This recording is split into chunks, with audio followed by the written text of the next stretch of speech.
Assalamu alaikum and hello everyone. Welcome to our presentation for Chapter 9, First and Second Language Acquisition. First of all, let's meet our team members. Min, Nazurah, Hazirah, Janet, and me, Ily. Now, let's take a look at the topics that we're going to cover today. We will start by sharing how is it learning a first language different from learning a second language and why. 9.1 How does learning your first language change your brain? 9.2 What happens when a new data set meets an experienced brain? 9.3 What else is different about the older learners? Next page.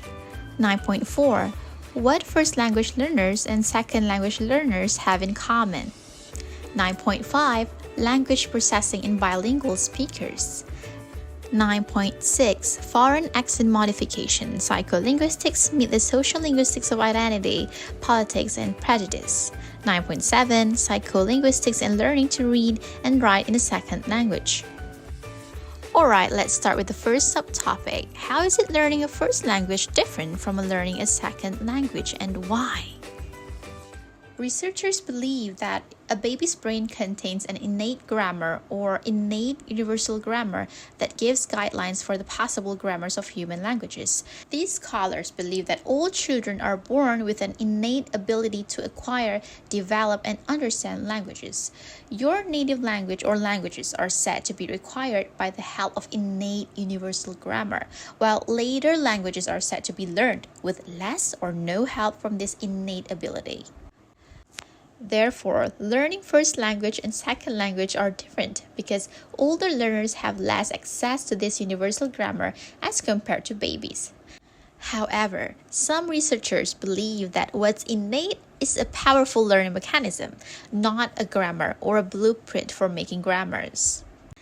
So, there are two components of explanation by these scholars pertaining to why learning first language and second language differ, that is, physiological, psychological, and social psychological. First, let me tell you about physiological, psychological. Learning first language has actually changed your brain substantially, some connections strengthening greatly, while weakening others or disrupting them entirely.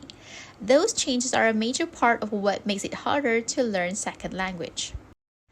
Learning second language is different because older children and adults have different cognitive abilities, emotions, motivations, and opportunities to learn than infants and young children. Adults who learn a language in a classroom is not the same as babies who are surrounded by a language during all their waking hours. And even if older children or adults have the perfect environment to learn a second language, their relationships and interactions with the speakers of that language are very different from the relationships and interactions that babies have with their parents or people around them. Now, have you heard about critical period hypothesis of second language acquisition? It says that there is a certain period of time early in a child's life when the brain can learn language naturally, but this period ends at some point, probably from about age 5 to puberty. Therefore, learning a language when you are older requires different processes because you are not learning the language naturally anymore. The softer version of the critical period is called sensitive period, saying that although there's an optimal age for language learning, our brain can always absorb a new language outside of that optimal period, only just not as well. Next, let's move on to the next subtopic. How does learning your first language change your brain? First, we are going to look at phonetics and phonology in the first 5 years. Children are born with this ability to distinguish various speech sounds even though they don't know the exact meaning of these words. For example, mop versus mum. Between about 10 and 12 months of age, as they start to learn that words have meanings, they learn to differentiate between speech sounds that are not relevant to their native language. This marks the differences in phonetic perception between infants and older language learners. Children learn to recognize and use grammatical structures and rules to form sentences.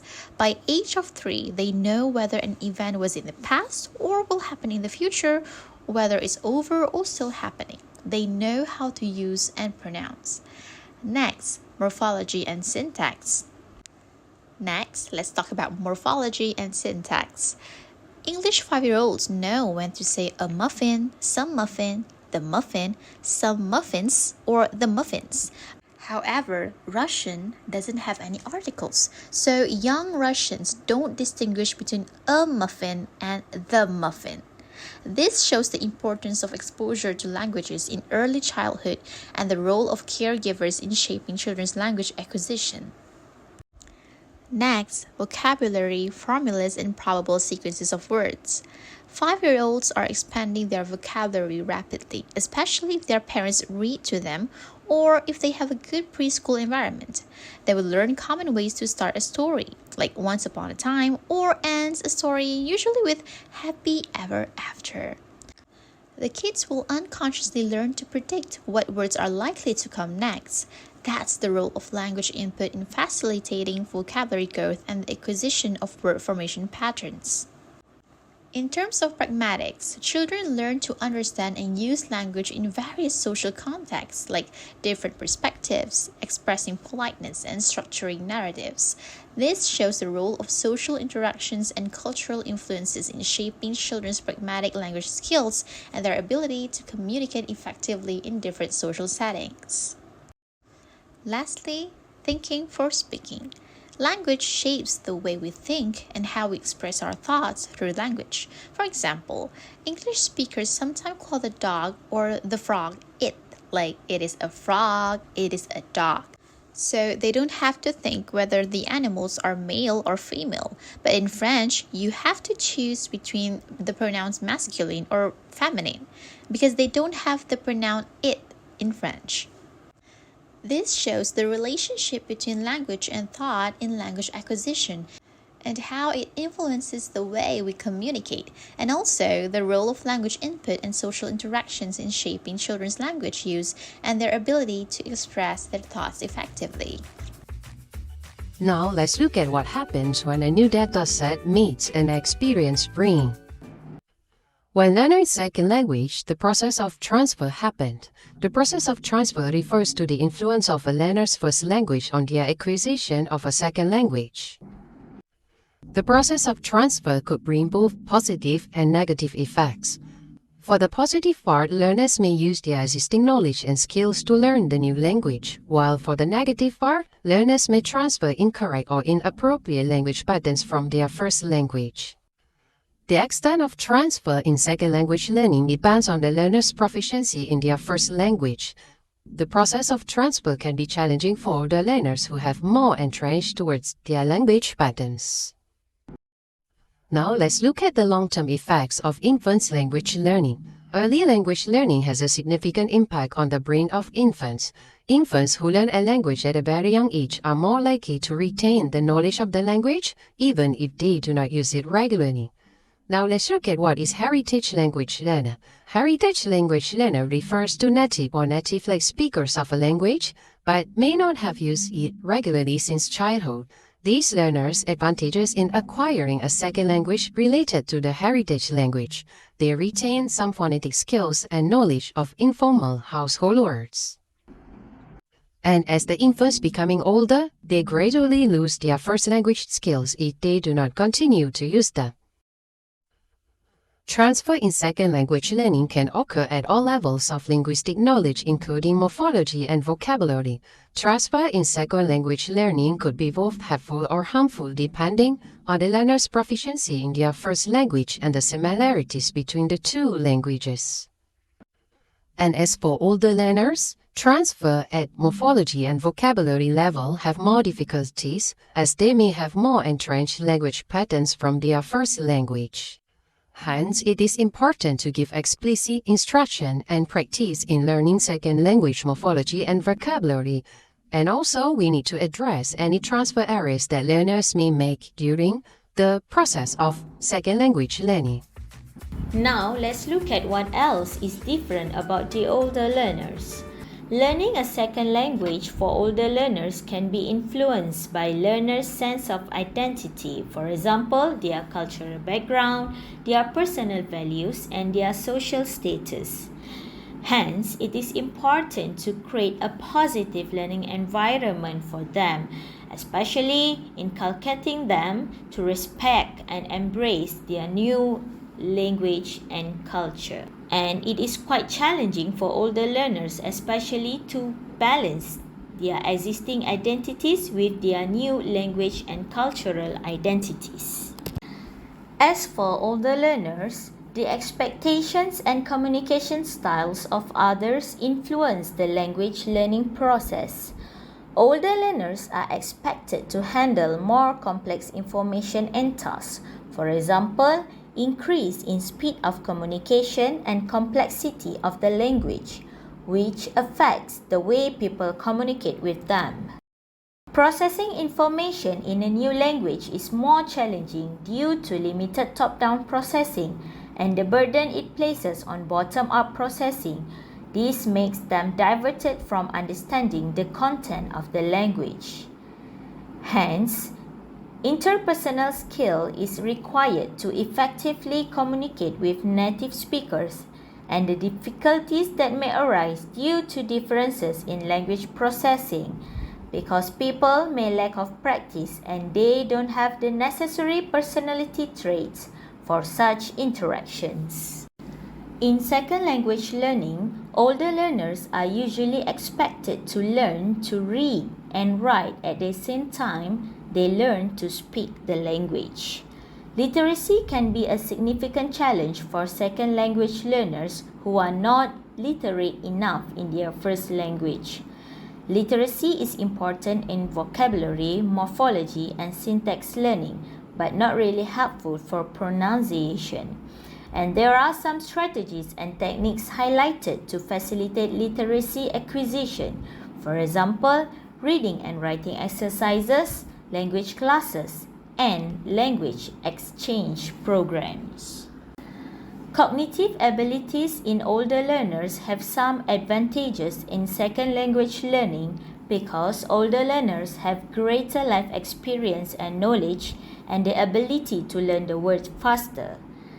Older learners have better memories for idioms and phrases which can help them master longer formulas and expressions.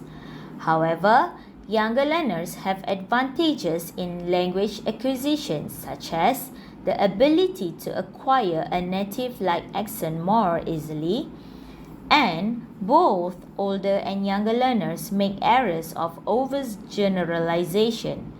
However, older learners may overgeneralize more if their first language has made it difficult for them to pick up the way a second language rule works. Moving on to the next part. What first language learners and second language learners have in common? First of all, both kinds of learners make errors of overgeneralization. That is, for example, I sing, I singed. I run, I runned. That is overgeneralization. However, second language learners may overgeneralize more than first language learners if a pattern in their first language has made it hard for them to pick up the way second language rule works. For example, in Chinese language, there is no difference in the verb form, no matter who is the subject. I talk, you talk, she talk, he talk. But in English language, it depends. That is because first language is acquired since birth, so the learners are naturally more accustomed to their mother tongue as compared to the second language. Next, errors of omission. Errors of omission are quite common in the acquisition of a first and second language. First language learners and second language learners both make errors of omission. They leave out many words and grammatical phonemes that seem to add a processing burden without adding much meaning. And lastly, both kinds of learners tend to rely on long memorized units before they have figured out how to analyze them and reuse their parts. However, some second language learners apparently stick with this long unit strategy longer than first language learners. Now, let's take a look at the next subtopic, language processing in bilingual speaker. Alright, my first question is, how do second language learners process second language? Let's talk about the beginners first. Second language learners, like first language learners, unconsciously start to learn the patterns of their new language before they can correctly answer explicit questions about those patterns. Their brains had begun to form expectations of the ways words go together, even though this knowledge was still wobbly and not really usable. For example, if we ask a beginner Spanish learner to judge whether Spanish sentences were grammatically correct or not, these learners seem to be just guessing. They were correct only about 50% of the time. But if we monitored their brain waves, they showed surprise brainwave patterns when they heard the ungrammatical sentences as compared to the grammatical ones. Basically, they can sense something funny in the sentence. Now, let's talk about native speakers versus advanced second language learners. Both the native speakers and the advanced learners reacted to the gender agreement errors. Let's take a look at the sentences below. Una casa pequeño versus una casa pequeña. Both the native speakers and the advanced learners, they know that we should use pequeña instead of pequeño. But only the native speakers reacted automatically to gender errors when there was a long distance between the noun and its adjective, as in the sentences below. The advanced learners might notice the sentence error, but usually they have to think first, not as automatic as native speakers, because although they know the grammar very well, they still don't have the information as active and automatically as compared to the native speakers. Here comes another question. How do bilinguals keep themselves from mixing up their languages? We use the term code switching or code mixing. Code mixing is the normal way to talk for bilinguals who grow up in the code mixing community. Bilingual speakers don't mix the languages when they are talking to people who only understand one of them. Hence, when bilingual people talk to someone, they don't just turn one of the languages off, because the experiments show that both languages of a skilled bilingual speaker are activated at the same time. For example, when English-Spanish skilled bilingual speakers see a picture of a table, they see the word form in both English and Spanish. And for less skilled speakers of the second language, the picture probably activates the second language word less strongly than it activates the first language word. And again, how do bilinguals keep themselves from mixing up their languages?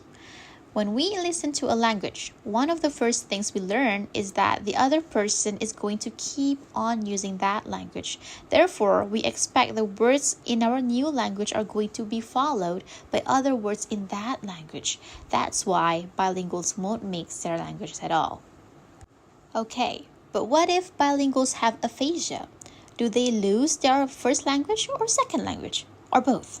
Studies have found that language system in bilingual or multilingual people functions more or less the same as in monolinguals.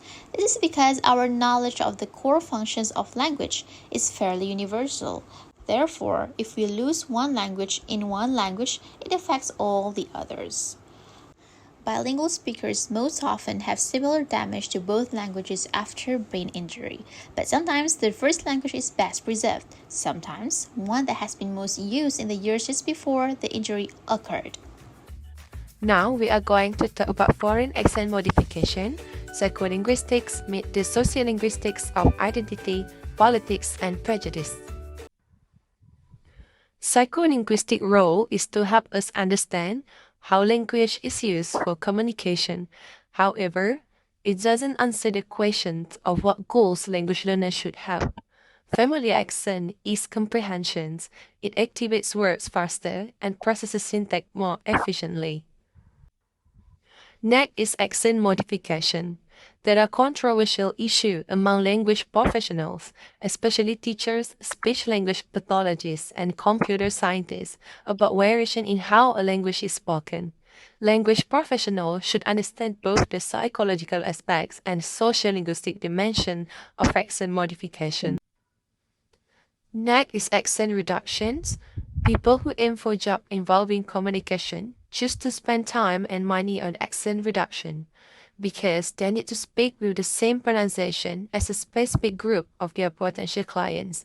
For example, in the American market, individuals may want to try to sound like white American from California. Moving on with the issues with current accent modification. What are those problems with accent modification? The first problem is with method. Teaching method focusing on phonetic segment without addressing rhythms and intonation, and it may hinder comprehension. The second problem is with the goal. Narrow focus on a specific dialect, neglecting the majority of English speakers worldwide. The majority of English speakers worldwide, and even among native English speakers, don't speak general American. Why should everyone using English be required to speak like American TV newscasters? That's the question that we need to ponder. The importance of exposing learners. We could aim to include exposure to different types of English in everyone's education, like watching movies from Australia and India. However, economics and political factors currently decide things. Immigrants and people who speak non-standard English are often expected to lose their accents to succeed or simply to be understood by voice recognition systems. Next is challenges in other languages. Not only English, similar challenges happen in languages with diverse speakers, such as Mandarin, Spanish, French, and Hindi. However, people who speak a more standard version of these languages could be taught to understand different varieties. There are dilemmas of dialect or accent change. Changing accent may have rewards, but also penalties. On the positive side, you might feel more accepted. On the downside, you might feel that you are leaving behind the peoples and values you care about from your home country. For example, a story of an African American speech language pathologist. This person helps others to speak differently to get better job while trying not to make them feel ashamed of their original way of speaking. It's like a tricky balancing act. Now let us look at the summary of psycholinguistics and learning to read and write in the second language. Learning a language shapes the approach of a person to learn a second language easily. Second language acquisition is affected by experiences which is unlike the first language. The approaches and usage of a second language are limited to certain places only, like in classroom or to a specific person. Learning opportunities are limited to the learners and the foreigner not repeating the words to the comfort of the second language learner. Second language acquisition is more dependent on the technique of learning a language instead of just relying on the grammatical approach. Next, the psycholinguistics approach to learning a second language affects the speaking and thinking capabilities of the person. The cognitive approach to a second language is mainly by the mature and it affects the brain capacity of the person. Emotional approaches are different for first and second language acquisition and have positive effects on the brain. Last but not least, learning from a young age affects the learning mechanism differently as it becomes easy to follow. As a conclusion, second language has both similarities and differences with the learning mechanism of the first language. Learning opportunities are quite limited in the case of the second language compared to the first language acquisition. Learning a language affects the cognitive ability of a person, and the learner of a young age is immature. The learning ability is added and improved by experiences, and it affects learning capability as well. That's all from us. Thank you for your time.